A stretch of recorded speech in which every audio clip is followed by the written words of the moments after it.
So it's been a while. I wanted to come back and do a word while I'm thinking about it.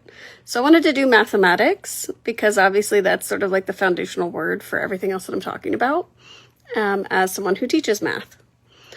And as you might expect, the word mathematics stems from originally Greek roots in words, and they were adopted into Latin and ultimately English,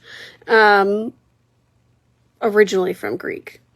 So mathesis, which I may be incorrectly pronouncing as I do not know Greek, is the original noun that formed the part of the word math. And mathesis is referencing knowledge. So it is mental discipline or to learn. That is where that's originating from. So math is basically to learn or mental discipline. The connection piece to get to mathematics, mathema, Emma, or just ma, is converting it to an action into a noun. So to learn, it makes it a noun. And then ticks is pertaining to. So effectively what mathematics as a word is saying is that it's learning about learning. And